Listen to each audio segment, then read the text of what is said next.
আল্লাহ পাক সূরা রহমানের মধ্যে জানান ওয়ালিমান খাফা মাকাম রাব্বিহি জান্নাতান। এ দুনিয়ার মানুষ, তোমরা যারা আমি আল্লাহ আমাকে ভয় করো, আমাকে ডর করো, আমার ভয়ে অন্যায় করো না, আমার ভয়ে জুলুমে কাজে যাও না, আমার ভয়ে মানুষের উপরে অত্যাচার করো না, আমার ভয়ে খারাপ কাজ তোমরা করো না, আমি আল্লাহকে ভয় করার দরুন আমি আল্লাহ তাদেরকে দুটো দুটো করে জান্নাত দেব। আরো জোরে বলুন সুবহান। মুসলমান ঘরের ছেলে মেয়েরা, তরুণেরা, আল্লাহকে যে ভয় করে আল্লাহ তাকে সাহায্য করে বিপদেতে। এ যুবকেরা, আল্লাহ ছাড়া অন্য কাউকে ভয় করবে না, আল্লাহ ছাড়া অন্য কেউ সাহায্যকারী নাই। যা কিছু তোমার আল্লাহ পাককে ধরো, আল্লাহ পাককে বলো, আল্লাহকে পেয়ার করো।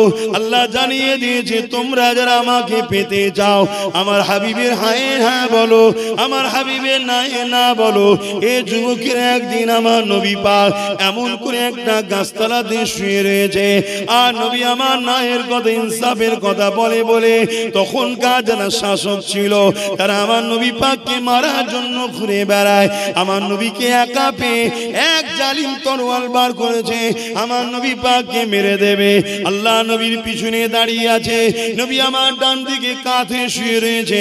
ডান দিকে কট পেরে শোয়াটা হলো সুন্নাত। ডান দিকে যারা কাঁধে শোয় তাদের হার্টের রোগের প্রবলেম হয় না, হার্ট অ্যাটাক করে মারাও তারা যায় না। কেননা নবী আমার জানিয়ে দিয়েছে ডান দিকে যখন তুমি শোবে হার্টটা বাঁদিকে থাকে, পুরো ফ্রি হয়ে যায়। আর তুমি যদি বাঁদিকে চাপ দিয়ে শো, পুরো শরীরটা হার্টের উপরে চাপ পড়ে, হার্ট অ্যাটাকের চান্সটা বেশি থাকে। রাখো তোমার বিজ্ঞান, এ তো 150 বছরের বিজ্ঞান। আমি আমার আমিনার লালের কথা বলছি, শোনো। আমার নবী পাক যা শিক্ষা দিয়েছে প্রতিটা আমাদের জন্য কল্যাণ। কিভাবে খেতে হবে, কতটা খেতে হবে। আল্লাহ নবী পেটকে 3 ভাগ করতে বলেছে। 1 ভাগ পানি রাখো, 1 ভাগ খাবার দাও, আর 1 ভাগ খালি রাখো। আমরা তো পুরো 3 ভাগ ছেড়ে দিয়ে 4 ভাগ থাকলে সেখানেও দিয়ে বসে থাকি। তা রোগ হবে না? ডায়াবেটিস ভরে যাচ্ছে, গ্যাস ভরে যাচ্ছে, গাঁটে গাঁটে জয়েন্টে জয়েন্টে ব্যথা, এই হচ্ছে না? হয় না? কখনো কখনো আমারও হয়ে যায়, বাপ একটু ভালো বিরিয়ানি পেলে আর হুঁশ থাকে না, তখন 3 ভাগ 4 ভাগ ভুলে যাই। রাত যদি 12টাতেও শুনেছি বিরিয়ানি খুঁজবো, এই যে লোভ, এটা আমাদের মধ্যে ঢুকে যাচ্ছে। তো এটাকে কন্ট্রোল করতে হবে বাপ। আল্লাহকে ভয় করো, অন্য কাউকে না, আর লোভ করো না। রিজিকের মালিক আল্লাহ। আল্লাহকে যারা ভয় করে আমার আল্লাহ বা তাদেরকে কতটা সম্মানিত করে শোনে। এ যুবকেরা, কিয়ামতের দিনেতে একটা বান্দাকে আল্লাহ বা গোটাবে, ওরে আমার বান্দার হিসাবটা আমাকে দে। ওই বান্দা হিসাব দিতে দিতে দেখা যাবে ওই বান্দার গুনার পাল্লাটা ভারী হয়ে গেছে। আমার আল্লাহ বা বান্দাকে ঘোষণা করে দেবে, ওরে আমার বান্দারে তুই দুনিয়ার জমিনে আমার নাফরমানি করেছি, আমার অন্যায় কাজ করেছি, আমার হুকুমের বেখিলাফ করে ফেলেছি। বান্দা তোর গুনার পাল্লা ভারী হয়ে গেছে, যা বান্দা তোকে আমি জাহান্নামী ঘোষণা করে দিলাম। বান্দা শোনার সাথে সাথে আল্লাহ পাকের ভয়েতে জাহান্নামের দিকে ছুটতে লাগবে। আমার আল্লাহ ফেরেশতাকে বলতে লাগবে, ওরে আমার ফেরেশতা তুই বান্দাটাকে ধরে নিয়ে আসো। ওই বান্দা আমার হুকুম শোনার সাথে সাথে আমার জাহান্নামের দিকে কেন ছোটে, বান্দাকে ধরে নিয়ে আসা হবে। আল্লাহ আওয়াজ দিয়ে বলতে লাগবে, ওরে আমার বান্দারে, আমার হুকুম শুনে জাহান্নামের দিকে কেন ছোট? তুমি কি জানো না আমার জাহান্নাম কত ভয়ানক, কত কষ্টের জায়গা? বান্দা বলতে লাগবে, আল্লাহ দুনিয়া জমিনে আপনার হুকুম অমান্য করেছি, অন্যায় করেছি, অত্যাচার করেছি, তাই তো আপনি আমাকে জাহান্নাম দিয়েছেন। আল্লাহ বলবে, হ্যাঁ আল্লাহ আপনি আমাকে জাহান্নাম কেন দিয়েছেন? আপনার হুকুমকে মানিনি বলে। আমি বান্দাকে আজকে আবার একটা হুকুম দিয়েছেন, কি? যা জাহান্নামে। দুনিয়ার হুকুম মানিনি বলে জাহান্নাম পেয়েছি, মালিক আমার বড় ভয় হয় আজকের হুকুমটা না মানার জন্য আরো যদি কোনো শাস্তি দেন আমার আল্লাহ খুশি হয়ে যাবে। ওরে আমার ফারিস্তা রে, এ তো আমাকে ভয় করেছে ফারিস্তা, আর আমার হুকুম হলো যে আমাকে ভয় করে আমি তো তাকে জাহান্নামে দিই না। বান্দা যা, আমি তোকে আজ জাহান্নামে দেব না, তুই আমায় ভয় করার জন্য রাস্তা ঘুরিয়ে জান্নাতি বানালা। আরো জোরে বলুন সুবহান। আর মুসলমান নারীর জন্য নয়, নবী আমার সমস্ত পৃথিবীর নারীর জন্য। তিনি নবী, তিনি শিক্ষক, তিনি রসুল, তিনি পয়গম্বর, মেসেঞ্জার। আল্লাহ নবী দুনিয়ার মানুষকে বলেছিল বাবারা তারা নারী হয়ে জন্ম নিয়েছে বলে তাদেরকে জ্যান্ত পুঁতে দিস না রে বাবা, কেননা এতে তো তাদের কোনো হাত নাই। যিনি তোদেরকে পুরুষ করেছে তাকে নারী করে বানিয়েছে, সে কি করতে পারে? তবে আমি মুহাম্মদ জানিয়ে দিই, নারীর তো সম্মান, এত মর্যাদা। কারো ঘরে যদি পর পর পর একটা নয়, দুটো নয়, 50টা পুরুষ সন্তান জন্ম হয়, বুঝাবার জন্য বলছিলেন, তাহলে কিন্তু সেই জান্নাতে ছেলেগুলো নিয়ে যেতে পারবে। তারা কি জান্নাতে যাবে বলতে পারি না। তবে কারো ঘরে যদি 3টে নারী সন্তান পর পর হয়, আর ওই বাপের দায়িত্ব হলো কি, ওই নারীকে সুন্দর নাম রাখা, ওই নারীকে শিক্ষার ব্যবস্থা করা, ওই নারীকে হিফাজতের সঙ্গে বডিগার্ড হয়ে তার পাহারা দিয়া, তার প্রয়োজনীয় জিনিসপত্র উদ্ধার করা, তার প্রয়োজনীয় জিনিসপত্র কোনো চাহিদা কোনো মিটিয়ে দেওয়া। এইভাবে যদি তার বিবাহ সময় বিবাহটা দিয়ে দিতে পারে, আমি মুহাম্মদ জানিয়ে দিই ওই বাপের দায়িত্ব শেষ হয়ে গেল। ওই 3 নারীর বাবা আর আমি মুহাম্মদ আগুন তুলে দেখিয়েছিলেন জান্নাতে পাশাপাশি থাকিব।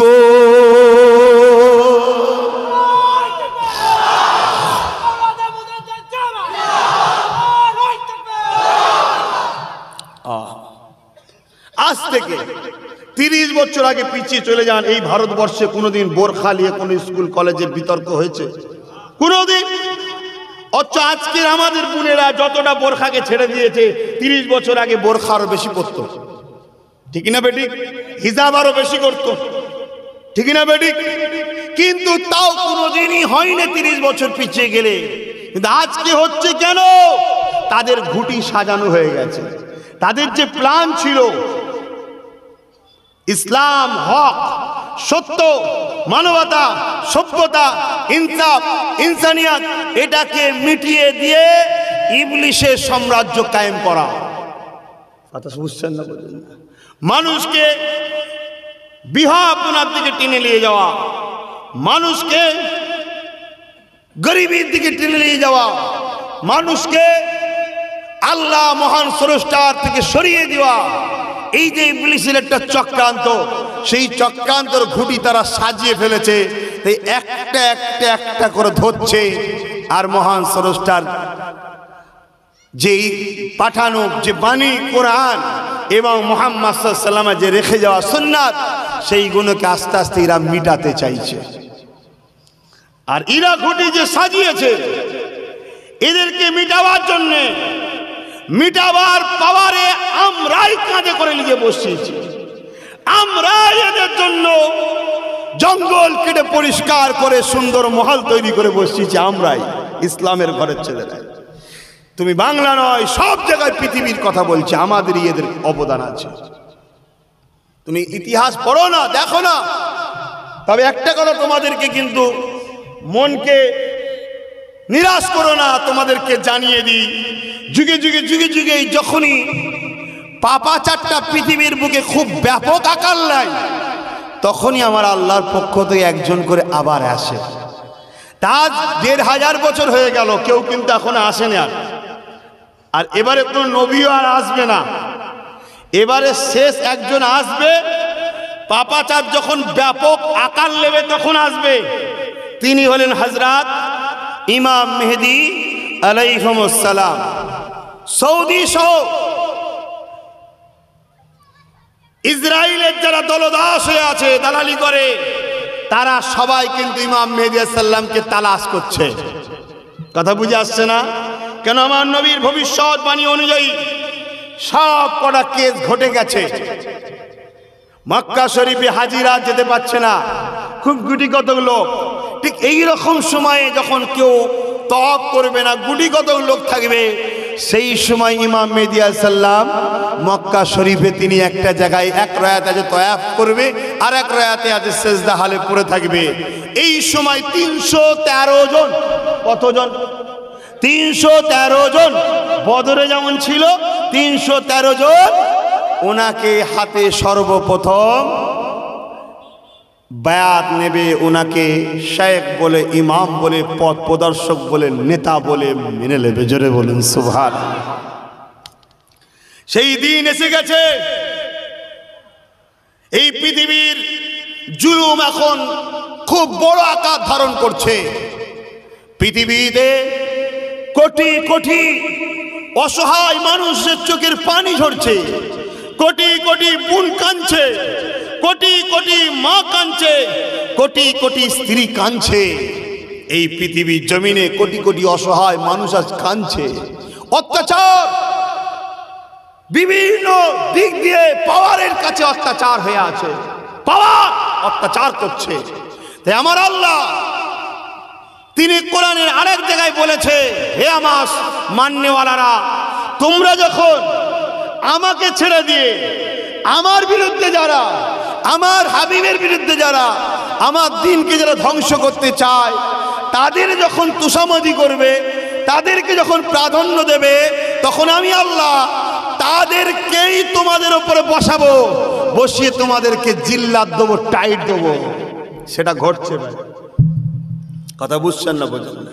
তুমি যদি বলো আমাদের কি যায় আসে, ইসলামের আইন বন্ধ হয়ে যাবে, তো আমাদের বয়ে গেছে, তোমাকে কিয়ামতের দিন আল্লাহ দাঁড় করাবে, দাঁড় করিয়ে বলা হবে যে তুই কি করেছিলিস বল, যখন তোর সমাজে এই ইসলামের আইনটা রদ হয়েছে, এইটা রদ হয়েছে, এর বিরুদ্ধে তোর কি ভূমিকা ছিল বল। তোমায় ছেড়ে দেবে ভাবছো? তাহলে তুমি বুঝতে পারছো তো এবারে কোন জায়গায় তুমি আমি ফাঁসলাম। আমার কথাই মনে হচ্ছে বেজার হচ্ছে। ফেঁসেছেন না ফাঁসেন নে? ফেঁসে গেছে। এক ওইখানে ফেঁসেছি, কারণ আমি দুশ্মনকে নিয়ে এসে আমার মসজিদে ঢুকিয়েছি, সেই দুশ্মন আমার মসজিদ ভেঙেছে। বুঝাবার জন্য বলছি বাপ, একটু ধরে নেবেন, একটু দূরে দূরে ঢিল ছুটছি, ধরে নেবেন। কথা বুঝছেন না, বোঝেন না? কিন্তু এবার আমারই ডিউটি, আমারই দায়িত্ব কি, আমার মসজিদকে রক্ষা করার জন্য তার হাত থেকে আমাকে লড়াই করে বাঁচাতে হবে, না এখানে জবাব দিতে পারবো না। বাপেরা শুনে রেখে দেন, ইসলামে নারীদের কত গুরুত্ব রয়েছে। এ যুবকেরা, তরুণীরা, বাপেরা, আমার আল্লাহ পাক জানিয়ে দিলেন, এ নারীরা, দুনিয়া জমিনে যখন দেখবে তোমরা, আমি বোঝাতে চাইছি আপনাদেরকে, মন দিয়ে শোনেন। দুটো মানুষ যাচ্ছে, একটা মানুষের গলাতে সোনার মোটা মোটা চেন আছে, হাতে মোটা মোটা চেন আছে সোনার, আর এমন করে তার গলাতে বা কানে হিরে কিছু রয়েছে। এই লোকটা যাচ্ছে, আর একজন যাচ্ছে, তার গলায় কিছু নাই, হাতেও কিছু নাই। এই দুজন মানুষ যখন রাস্তা দিয়ে একা একা যাবে, কোন মানুষটা বেশি মূল্যবান জিনিস তার কাছে আছে? যার কাছে হিরে আছে, সোনা আছে, তার কাছে মূল্যবান জিনিস আছে, ওই মানুষটাকে কিন্তু টার্গেট করা হবে, ওই মানুষটাকে কিন্তু হামলা করা হবে, ওই মানুষটার কাছ থেকে কিন্তু সোনাটা চুরি করার জন্যে তাকে কিন্তু ফলো করা হবে।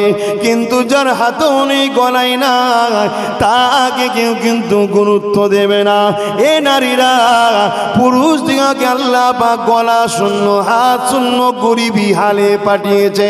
তারা যখন রাস্তা দিয়ে যায়, বুঝাবার জন্যে বলছি, দুনিয়ার কোনো চোর তাকে কিন্তু টার্গেট করে না, মারে। তোমার মধ্যে এমন কিছু নিয়ামত আল্লাহ দিয়েছে, বুঝাবার জন্য বললাম যে কোনো হীরা থেকেও দামি, সোনা দানার থেকেও দামি। যখন তুমি ওইটাকে হেফাজত না করে চলবে, দুনিয়ার এই চোর লুটেরা, চরিত্রহীনেরা ওটাকে লুটার জন্য ব্যবস্থা হয়ে থাকবে। আজ সেই লুটাদের যারা চরিত্রহীন, যারা তাদের উপরে যারা বসে আছে, তারা সমাজকে, তাদের জন্য খুলাসা করে দিতে চাইছে। এই জন্যে বলে দিয়ে যায়, এ আমার আম্মা বোনেরা, এখানে তোমার সামনে কঠিন প্রশ্ন দাঁড়িয়ে গেছে। এক আব্বাস সিদ্দিকী বলছে হিজাব পরো না, আর আমার আল্লাহ বলছে হিজাব পরো। আমার সঙ্গে লড়াই করে তুমি কিন্তু জিততে পারবে। আমার আল্লাহর সঙ্গে লড়াই তো দূরের কথা, স্বপ্ন যদি কোনোদিন দেখো চির জাহান্নামে থাকতে হবে। কোন দিকে যাবে ঠিক করো। আমার সঙ্গে লড়াই করে আল্লাহ দিনকে বাঁচাতে চাও, তৈরি হও। যদি বলো না পারছি না, আল্লাহর সঙ্গে লড়াইয়ের স্বপ্ন দেখো লাভ নাই। কেন পৃথিবীর রাজা নমরুদ দেখেছিল, তাকে এমন সাইজ করেছে, মশা দিয়ে তাকে বেউজ্জুতি করে মেরেছে। পৃথিবীর রাজা ফেরাউনও স্বপ্ন দেখেছিল, তাকে এমন সাইজ করেছে, ছুঁচা ডুবানোর মতো চুবিয়ে চুবিয়ে আজও মিশরের প্রামিরে তাকে রেখে দিয়েছে। এই জায়গায় আমাদের যখনই সময় আসবে, আগামী দিন আমাদের ঘরে নিজেদের ভবিষ্যৎ, নিজেদের কল্যাণ, নিজেদের কামিয়াবির জন্য আমাদের ঘরে এইভাবে এইভাবে এইভাবে এইভাবে থাকলে হবে না, আমাদের ঘরে এইভাবে হতে হবে। কি মনে হচ্ছে রেকর্ড হচ্ছে না? এ খবর চলে যাচ্ছে, এখানেও যাচ্ছে ওখানেও যাচ্ছে। কথা বুঝছেন না, বোঝেন না? আমায় টার্গেট করা হচ্ছে না, তাও বলছি কেন? আমার জানের ময়া নেই কি গো? আমার বাঁচার শখ নেই?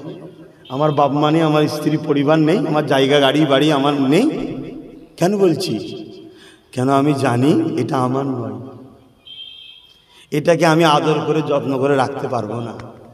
এটা যিনি দিয়েছে তিনি যতদিন রাখবে থাকবে, যিনি নেবে চলে যাবে। আমি আদর করলেও চলে যাবে, না করলেও যে তিনি বলে থাকবে তো থাকবে। তিনাকে খুশি করার জন্য, বাঁচার জন্য বলছি, আর এই সমাজকে নোংরার হাত থেকে বাঁচাবার জন্য বলছি। কথা বুঝছেন না, বোঝেন? রিসেন্ট একটা জিনিস দেখছিলাম, এক অমুসলিম হিন্দু সমাজে সম্ভবত সনাতন ধর্ম না কি বলে একটা আছে, সনাতন ধর্ম, সেই ধর্মেরই একজন পণ্ডিতের একটা বক্তব্য দেখছিলাম মোবাইল ঘাঁটতে ঘাঁটতে।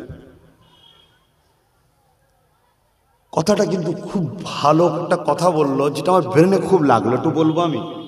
দেখুন, ভালোটাকে ভালো বলতে হবে। একটা কলম বার করলো, কলম বার করে মুকুরিটাকে খুললো, খুলে বলছে কি দেখতে পাচ্ছ? বলছে কালি। আবার ঢেকে দিল, কি দেখতে পাচ্ছ? কলমের খাপ ঢাকা, কিছু দেখা যাচ্ছে না। তা কেউ যদি কলমটা খোলে আর যদি বলে আমার কালি তুমি দেখবে না, এটা মানুষের উপর জুলুম করা হচ্ছে। কেউ যদি কলম ঢেকে রাখে আর বলে দেখবে না, সে হাজার চেষ্টা করলেও দেখতে পাবে না, মানুষের উপর জুলুম হবে না। সমাজ বলছে, তিনি বলছেন, তিনার কথা, সমাজ বলছে যে নারীদের ঘরে সম্মান দাও, খারাপ নজরে দেখো না। আর সমাজের জায়গায় নারী কলম খুলে কালি বার করে ঘুরবে, আর এইদিকে বলবে দেখো না, এটা সমাজের উপর জুলুম করা হচ্ছে। কথাটাকে কিন্তু আমার খুব ব্রেনে লাগলো। তখন আমি চিন্তা করলাম, অমুসলিম সনাতন ধর্মের ভাই বলছে যখন, সে ধর্মগুরু, কি ব্যাপার? তারপরেই দেখি তিনি বক্তব্য দিচ্ছে, বা আরো অনেক রেফারেন্স দেখলাম, সেখানে দেখছি সনাতন ধর্মের যে কি গ্রন্থ আছে বেদ, ওই বেদের মধ্যেও আছে নারীর স্বাধীনতার জন্য, নারীর শালীনতার জন্য নারীকে হিজাব বা ঢেকে রাখার কথা বলুন, এটা তাদের মধ্যেও রয়েছে। তাহলে ইসলাম শুধু একা বলেছে তা নয়, তাহলে এই নারীকে উলঙ্গ করতে চায় সনাতন ধর্মের লোকেরাও নয়, কেন তাদেরও ধর্মগ্রন্থে ঢাকার কথা আছে। খ্রিস্টান ধর্ম তাহলে দেখা যাক, তাদেরও বাইবেলে আছে নারীর পোশাক যেন ঢেকে ঢুকে হয়, ঢিলে ঢালা হয়। তাহলে খ্রিস্টান ধর্ম নারীকে উলঙ্গ করতে চায় না। তাহলে উলঙ্গ যারা করতে চাইছে এরা কারা? এরা না মুসলমান, না সনাতন, না খ্রিস্টান, এরা তাহলে কারা? কেন সব ধর্মগ্রন্থই বলছে তো নারীর ঢেকে রাখার কথা। তাহলে এরা কারা? এরা হলো সেই এজিদি, সেই আবু জেহেল, সেই ফিরআউন, সেই নমরুদ, তাদের উত্তরসূরি, যারা আমাদের নারী সমাজকে, আমার যে কোনো ধর্মেরই হোক না কেন, তাদেরকে উলঙ্গ তৈরি করে চোখে থেকে বুরাই নজরে, খারাপ নজরে দেখে তাদের সম্বন্ধে ভুল ধারণা করা, তাদেরকে খারাপ নজরে তাকিয়ে তাদের সম্মান মর্যাদাকে নষ্ট করতে চায়, এরা হলো তারা। বড় দুঃখের বিষয়, বড় বড় শিক্ষিত, ভদ্র, নম্র, তথাকথিত বড় বড় ভিআইপি বা ভিআইপি পদের অধিকারী, তারাও দেখছি এই পশুদের মতো, তারাও পশু হয়ে গেছে। এই কথা বুঝছেন না, বোঝেন না? তারাও দেখি বলছে। তো সেই জায়গায় আমি আপনাদের কাছে একটাই কথা বলবো, আপনারা কি চাইছেন আমি জানি না, আপনাদের মধ্যে কি স্বপ্ন আছে, কি দিলে আছে জানি না, তবে আমি একজন ইসলামের ধর্মের অনুসারী হিসাবে আমি এতটুকু আপনাদের কাছে মেসেজ দেব, ইসলাম আমাদের জন্য যেটা দিয়েছে এর থেকে উত্তম আর কিছু দ্বিতীয় হতে পারে না। কথা বুঝে আসছে?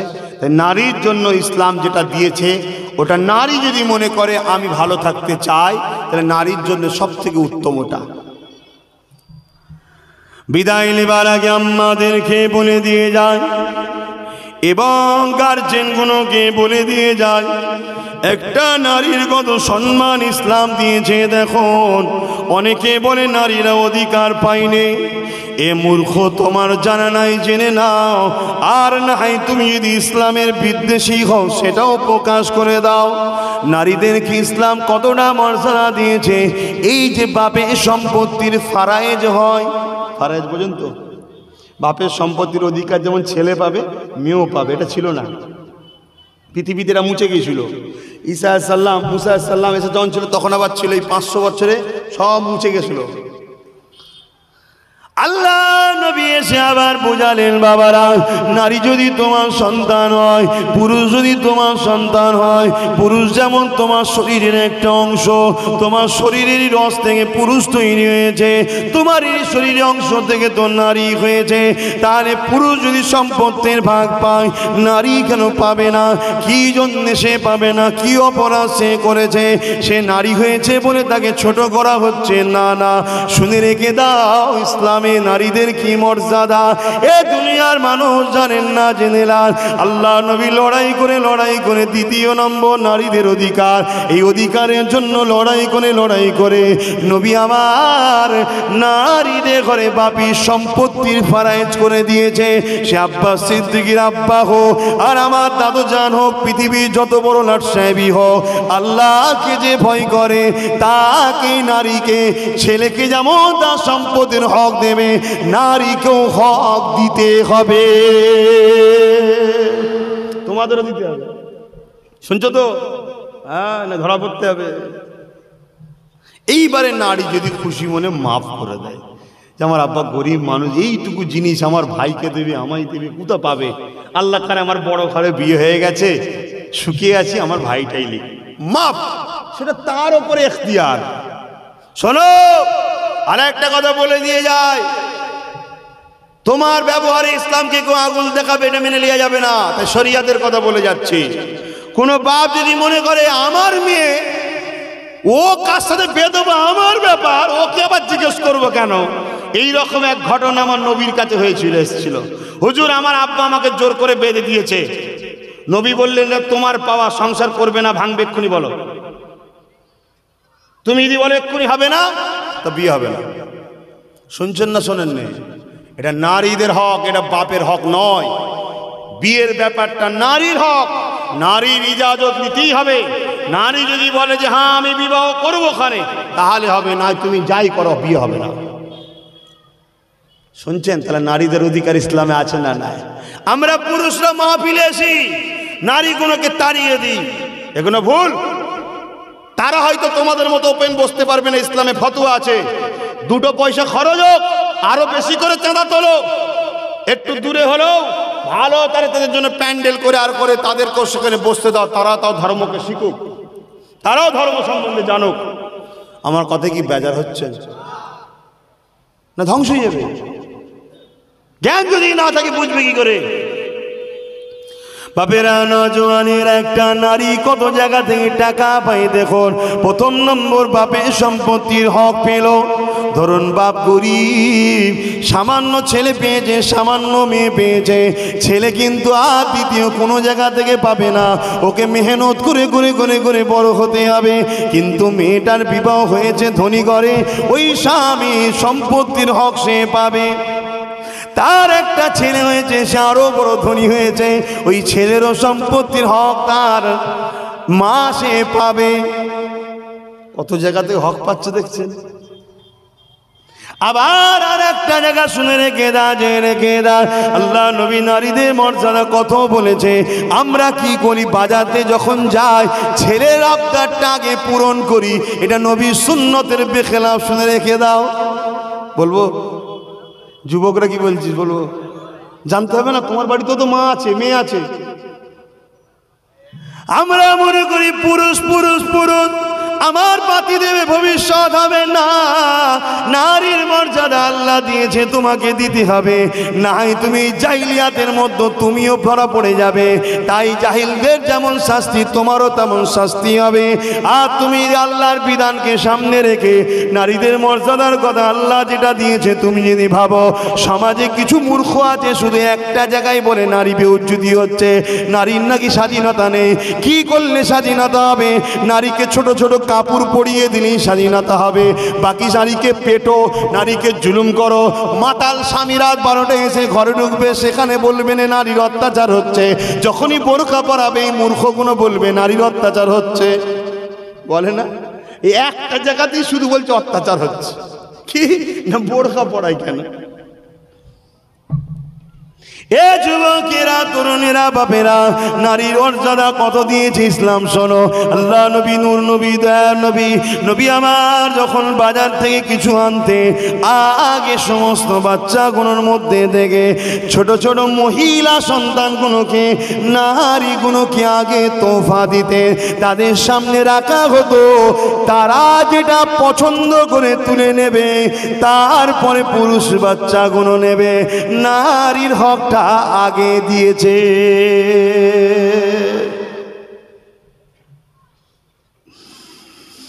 এ যুবকেরা, তরুণেরা, বাপেরা, এ নবী পাকের প্রেমিকেরা, ধরুন আপনি একটা মেয়ে ভাই আপনার বোনকে বিবাহ দিয়েছেন, বিবাহের সময় চিনতে ভুল করে ফেলেছেন।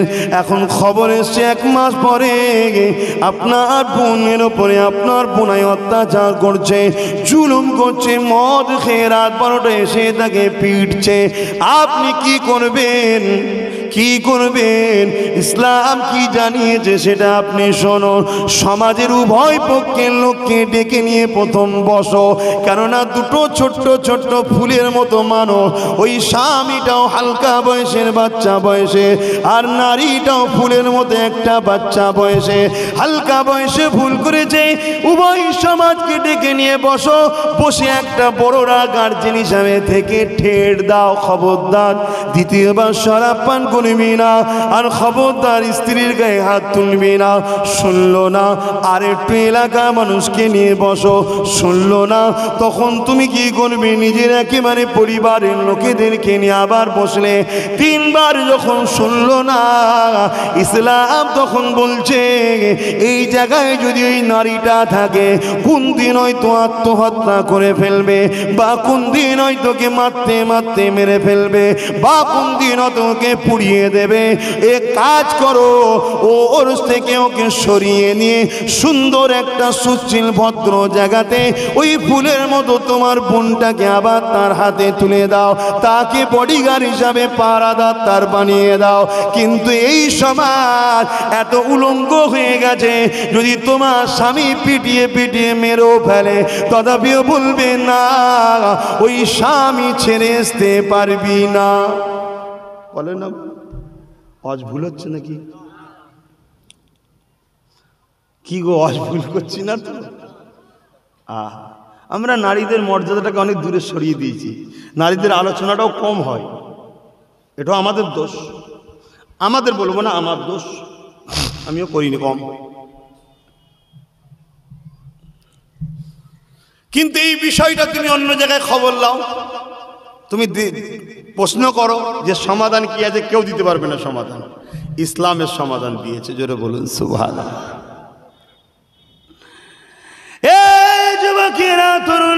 বাপেরা মনে রেখে দিও, নারীকে বুঝা মনে করো নিও না। তুমি মনে করছো আমি গরিব, কোন রকম ভাবে মেয়েটার বিবাহ দিলাম 2 লক্ষ টাকা খরচ করে। এই 2 লক্ষ টাকা খরচ করে বিবাহ দিয়াটা এটা ইসলাম বা আল্লাহর বিধান তো নয়, এটা তো তোমরা বানিয়েছো, তোমরা সমাজের লোক বানিয়েছো। এত খানা করতে হবে, এত লাইটিং করতে হবে, এত প্ল্যান করতে হবে, এত টাকা দিতে হবে, ছেলেকে গাড়ি দিতে হবে, তোমরা করেছো। ইসলাম করেছে? ইসলাম বলছে কাউকে লাগবে না, ছেলের মা বাপ মেয়ের মা বাপ, চল মৌলী সাহেবকে ডেকে নিয়ে আয়, আর 2টো সাক্ষী থাকবে, ওরাই থাকবে, ব্যাস। বড় ভাইটাই থাকলে সেও সাক্ষী হতে পারবে। আমি আমার নফসের জন্য আল্লাহ পাকের বিধান অনুযায়ী, নবীর সুন্নাত অনুযায়ী আমি তোমাকে নিজের নফসের জন্য কবুল করছি, নেকা করছি। মেয়ে বলবে আমিও কবুল কবুল কবুল 3 বার। আবার ছেলের বিষয়ে বলবে তোমার অমুকের ছেলের সাথে তোমার কে বিবাহ দেওয়া হচ্ছে অমুকের ইসলাম রসুলের সুন্নাত অনুযায়ী। মেয়েও বলবে কবুল কবুল কবুল, ছেলেও বলবে 3 বার কবুল কবুল, হয়ে গেছে। আল্লাহ আমিন, সুখের সংসার চলো। এই তো 10 টাকা খেজুর মাদ্রাসা মিষ্টি খেয়ে এলো, নিজেরা একটু মিষ্টি খেলিলে হয়ে গেল। আমরাই তো বেশি দরদ দেখাতে গেছি, দাওয়াত না করলে হয়। ওকে দাও ওকে দাও ওকে দাও, খেয়ে যাবার সময় বলছে ভিখারি, দাওয়াত করেছে খেতে দিতে পারবি না, যখন কেন দাওয়াত করলি কেন? হ্যাঁ নুন দেয়নি, হ্যান দেয়নি, ত্যান দেয়নি, করে না করে না। ওই পয়সা তোমার মেয়ের ভবিষ্যতের জন্য, নাতি পুতা হবে তার জন্য করো না, একটু হবে তো। বাইরে সমাজের নাম কিনতে হবে না, কি বিয়ে দিল দেখলি মেয়েটার, বাপরে বাপ। আর এদিকে দেখো ধার করে, এ ধার ও দোকানে ধার, কার এর দিকে ধার ওখানে ধার, সব ধার, খাট ধার, এ ধার, সব রোজ মহাজন এসছে। এ হয় না, হয় না, এত বাড়াবাড়ি করতে যাবো না। কে দুনিয়ার কি বলছে তুমি দেখছো কেন? তোমার আল্লাহ কি বলেছে তুমি সেটা দেখো। তোমার আল্লাহ থেকে আপন কে হলো? খবরদার নারীদেরকে আঘাত করবেন না। আল্লাহ দিন জানিয়ে দিয়েছে নারীদের কত মর্যাদার কথা।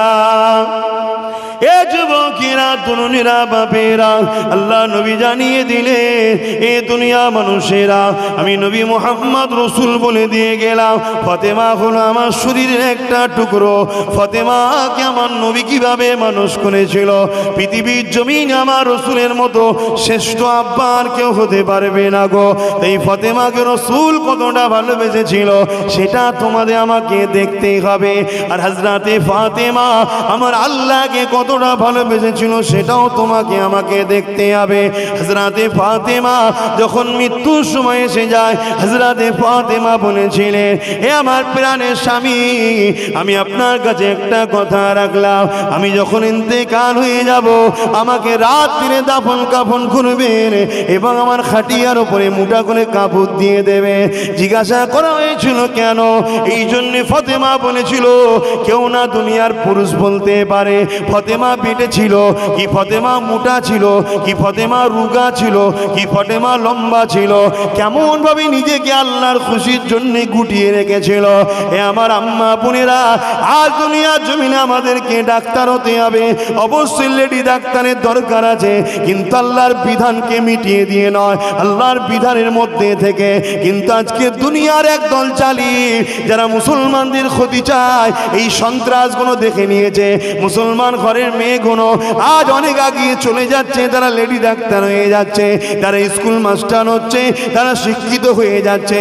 আমরা যদি স্কুলগুলোকে বন্ধ করে দিই, এই মাগুলো তো বাচ্চাগুলোকে ঘরে বসিয়ে বসিয়ে শিখিয়ে দেবে, পুরুষগুলো তো ইনকামের জন্য বাইরে বাইরে ঘরে।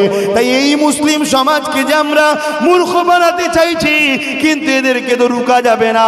তখন তারা প্ল্যান মেরেছে, ঠান্ডা ঘরে বসে বসে একটা জায়গায় আঘাত করো, ছিটকে এরা পালিয়ে যাবে। কেন? এরা সব করতে পারে, আল্লাহর বিধানকে কখনো মিটাতে পারে না। তাই তারা শয়তানি প্ল্যান তৈরি করে নতুন করে আজকে প্ল্যান করেছে যে হিজাব করে কখনো পড়াশোনায় যাওয়া যাবে না। এই শয়তানগুলো চক্রান্ত আমাদেরকে বুঝতে হবে। এই চক্রান্তের জন্য আমার দেশ আমাদেরকে লড়াই করার অধিকার দিয়েছে। গণতান্ত্রিক প্রক্রিয়াতে আমার ধর্মের উপরে আঘাত, পাশে পাশে আমাদের নারীদের ভবিষ্যৎ, পাশে পাশে ওই নারীর যে সন্তান হবে যাবে ওই শিক্ষার ভবিষ্যৎ। এই দিকে খেয়াল করে এখন যদি আমরা নিজের দল, নিজের পার্টি, নিজের গ্রাম, নিজের পিসার, নিজের মুফতি, নিজের মাওলানা কি বলবে, এই চিন্তা করে যদি আমরা হাত গুটিয়ে বসে থাকি, তাহলে এই সমাজ খুব তাড়াতাড়ি ধ্বংস হয়ে যাবে। তোমরা নিজেদের পায়ে আগামী দিন আর দাঁড়াতে পারবে না। তোমাদের সমাজটা অন্ধকারে আচ্ছন্ন হয়ে যাবে। তোমাদের পাড়ায় বাড়ির মধ্যে নারীগুলো সুরক্ষিত থাকবে না। কেননা হিজাব ছাড়া যখন বাইরে বেরিয়ে যাবে, আগামী দিন এমন আসছে তোমাদের বাড়িতে রাত্রিরে তোমাদের বাড়ির নারীগুলোকে লুটার জন্য তাদের উপরে আঘাত হতে লাগবে। এই জায়গায় এক আমাদের ধর্মীয় অ্যাঙ্গেলে দায়িত্ব আল্লাহর বিধানের জন্য লড়াই করা। দ্বিতীয় নম্বর হলো আমার দেশের সংবিধানের বিরোধী যারা করছে তাদের বিরুদ্ধে আমাদেরকে লড়াই করতে হবে। কথা বুঝছেন না? বুঝুন না, করবেন তো নাকি? কিন্তু কালকে আপনাকে আবার এমন একটা সিস্টেম করে দেবে কি, এই বিষয়ে যে মুখ খুলবে তাকে অ্যারেস্ট করো। কি হবে এবারে? কথা বলবেন তো, কি হবে এবারে? উত্তর আছে? তুমি যদি বলো আমি পারবো না, আল্লাহ বলছে চলে এখানে জাহান্নামে চলে, কি করবে? এখানে লড়াই করা যাবে, ওখানে লড়াই করা যাবে না, এটা মাথায় রেখে দিও। থাক আর বলবো নি, খারাপ লাগছে, কষ্টও লাগছে। আর দ্বিতীয় নম্বর কথা, অনেক অসুবিধা হচ্ছে। কথা বুঝে আসছে? সালাম দেবো, দোয়া করবো, এ নবী সালাম।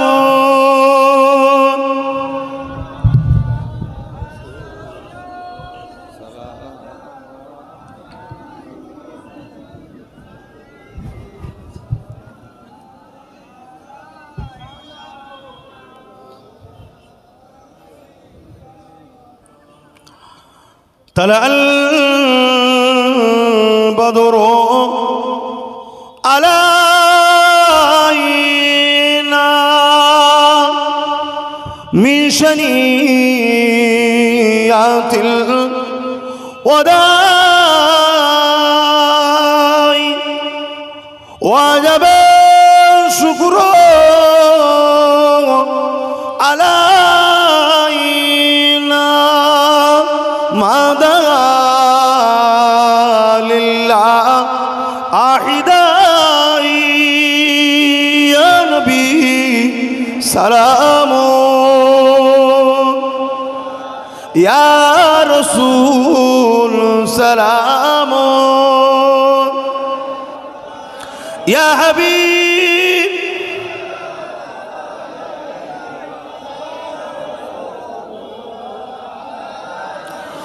কঠিন হাসরের দিনে কি আছে মোদে কপালে গুনাহগার উম্মাত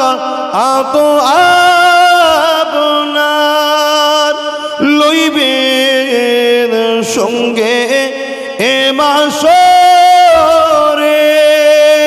নবী সালাম ইয়া রাসূল সালাম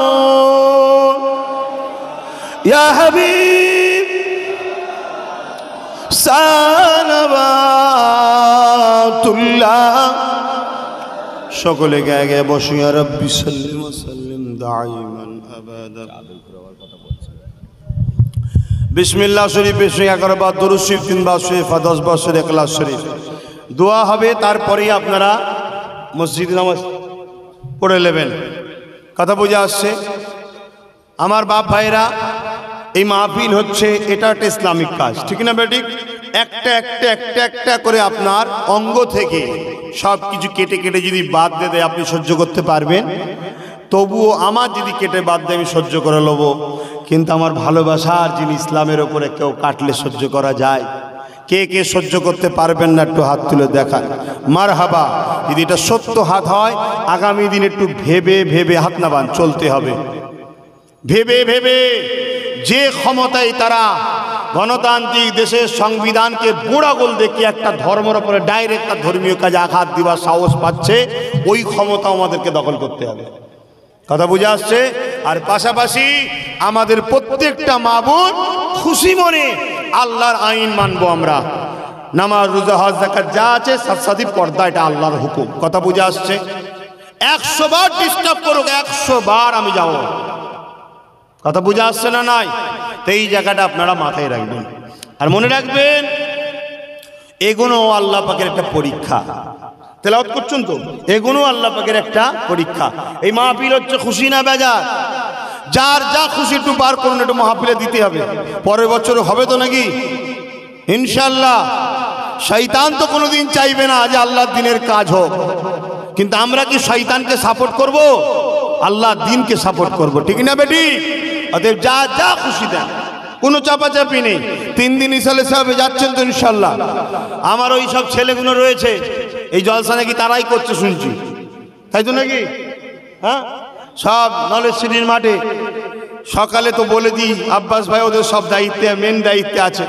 বলেছি সকালে কি হবে ভাইদের নাস্তা, হ্যাঁ আর কি, হ্যাঁ সকালে নাস্তা, দুপুরে সাদা ভাত সবজি, রাত্রিরে আমার বাড়িতে বিরিয়ানি। নলেজ সিটিতে 2 বার, রাত্রিরে 1 বার আমার বাড়িতে। আমি গরিব মানুষ, নলেজ সিটি বড় লোক তো, আপনাদের সবার তো কি দাদা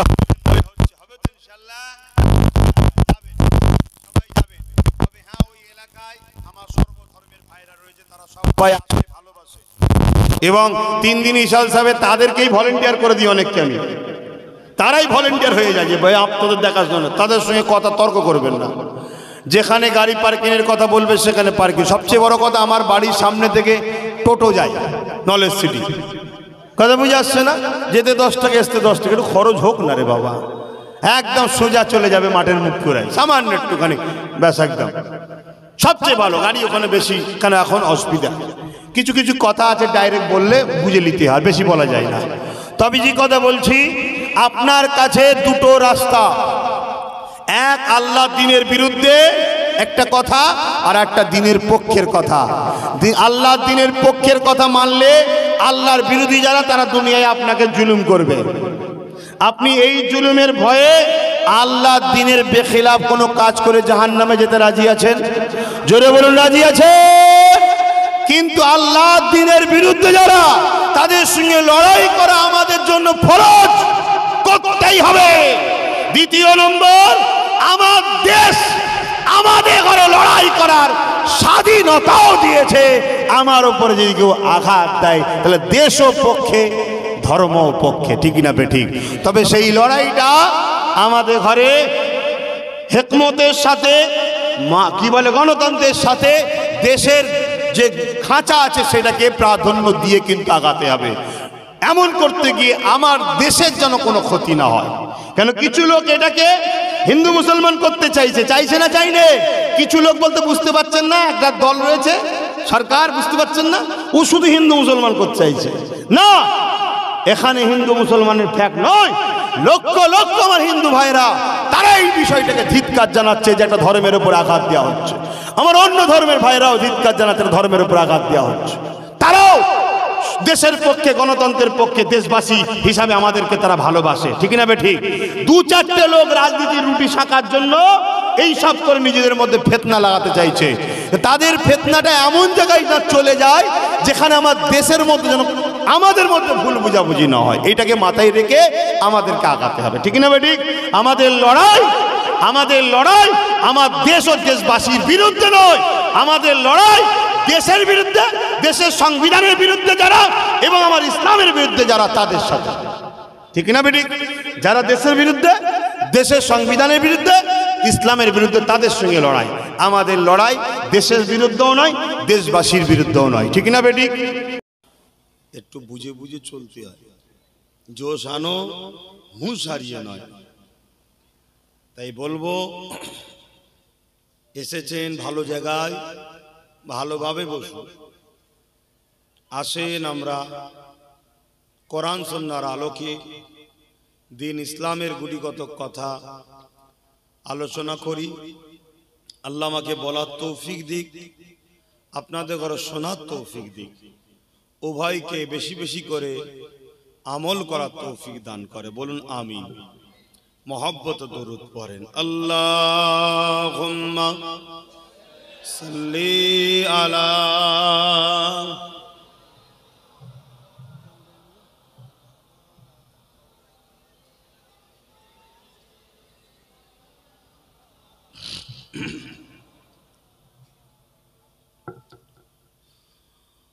أعوذ بالله من الشيطان الرجيم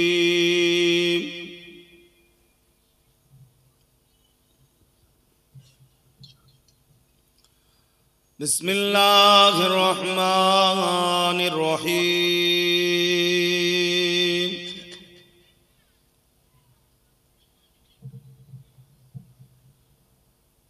الحمد لله الحمد لله نحمده ونستعينه ونستغفره ونؤمن به ونتوكل عليه ونعوذ بالله من شرور أنفسنا ومن سيئات أعمالنا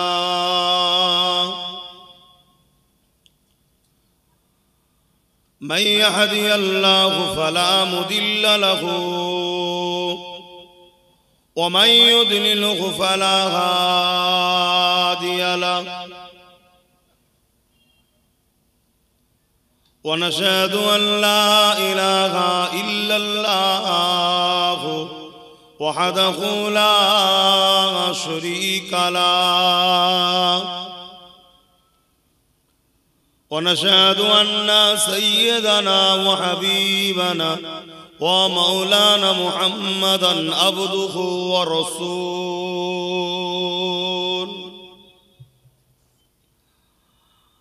أما بعد فيا أيها الحاضرون رحمكم الله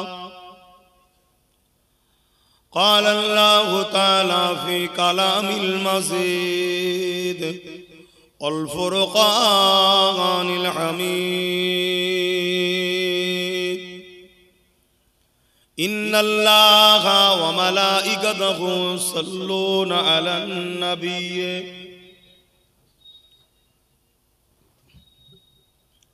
يا أيها الذين آمنوا صلوا عليه وسلموا تسليما اللهم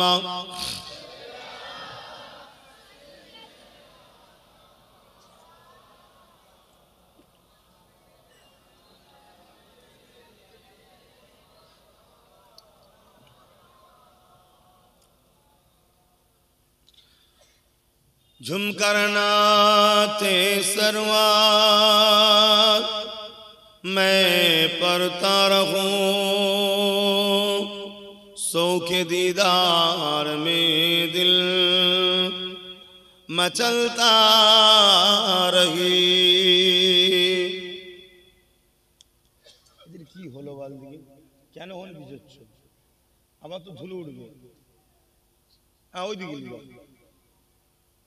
हाँ ओदिक ले जाओ झुम करना ते सरवार मैं पढ़ता रहूं सो के दीदार में दिल मचलता रहे नूर चेहरे पे जुल्फे चमकता रहे रहमतों की घटाए बरसता रहे अल्लाहुम्मा सल्ली अला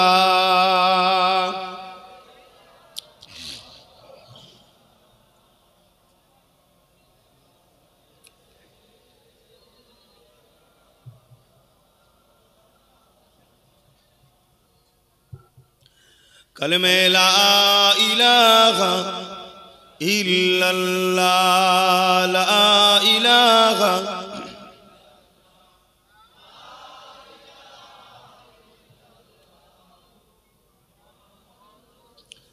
हस्बी रब्बी जल्लल्लाह माफी क़ल्बी ग़ैरुल्लाह हस्बी रब्बी जल्लल्लाह माफी क़ल्बी ग़ैरुल्लाह नूर मुहम्मद सल्लल्लाह हक़ ला इलाहा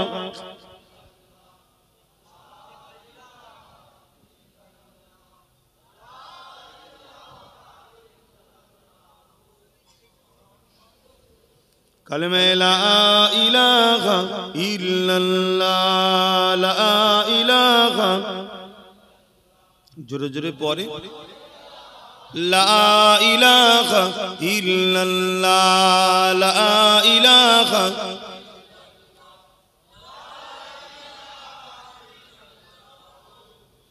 मुहम्मदुर रसूलुल्लाह हस्बी रब्बी जल्लल्लाह माफी क़ल्बी नूर मुहम्मद सल्लल्लाह हक़ ला इलाहा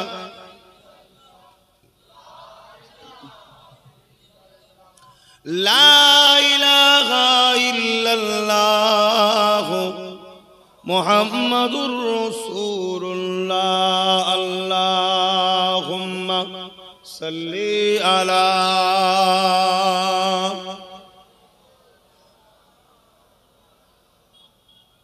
वला आली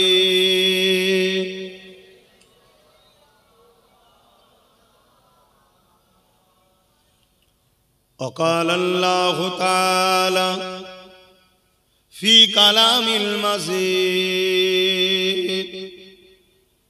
वल फुरक़ानिल हमीद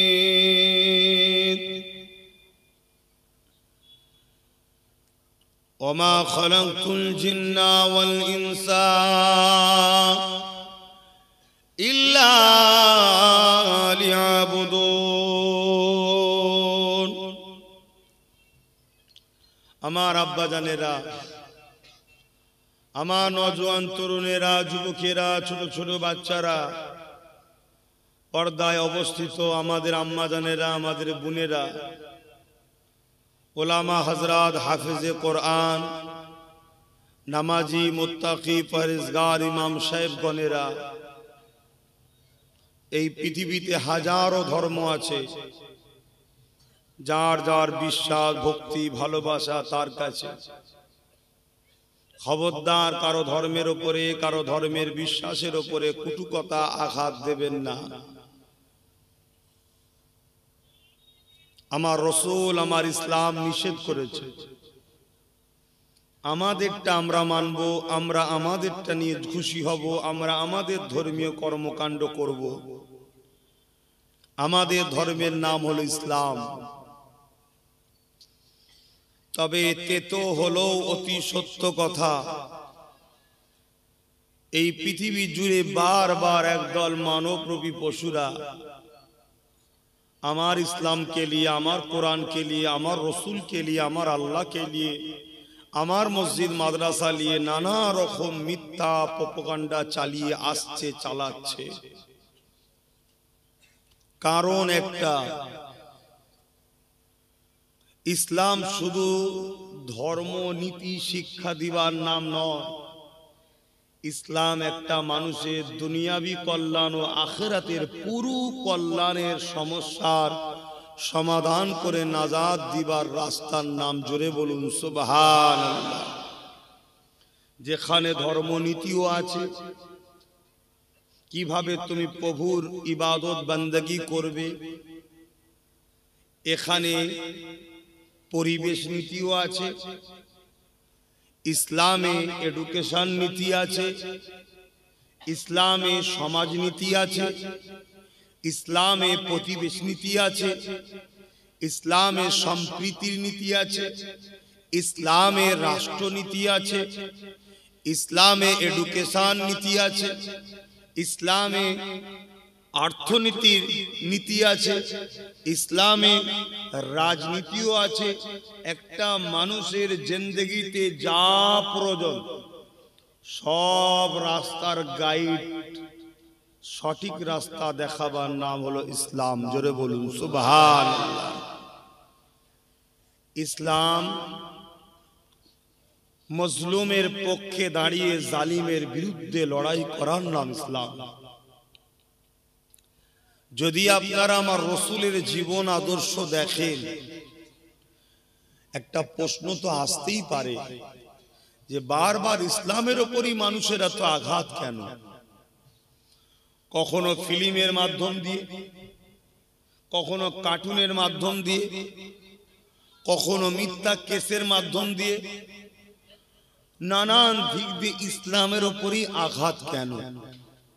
এর উত্তর একটাই কথা বলবো, যদি কারো ধারণা হয় ইসলাম ভুল তাই, তাহলে আমিও বলবো পৃথিবীতে আজকের তারিখে সব থেকে দ্রুত যে ধর্মের দিকে মানুষ নিজের অন্য ধর্ম ছেড়ে ছুটে আসছে, সেই ধর্মটার নাম হলো ইসলাম। জোরে বলুন সুবহানাল্লাহ। পৃথিবীর সব থেকে বড় ইসলামের দুশ্মনের রাষ্ট্রের নাম হলো আমেরিকা, ব্রিটেন, ফ্রান্স। সেখানে ডেলি হাজার হাজার যুবক যুবতীরা আমেনা লালের দিবানা হয়ে, কোরআনের প্রেমিক হয়ে রাসূলুল্লাহর কদমের দিকে ছুটছে। জোরে বলুন সুবহানাল্লাহ। তাহলে আবার প্রশ্ন হতে পারে, তাহলে ইসলামের বিরুদ্ধে আঘাত দিবার কারণ কি? কারণ একটাই, এই পৃথিবীতে কিছু অসভ্য বর্বর মানুষ আছে যারা অর্থ জোরে হোক, গায়ের জোরে হোক, গদির জোরে হোক, যে কোনো জোরে হোক, মানুষের খোদা হবার সব করছে। খুব কথা কোনো মন দিয়ে শুনবেন।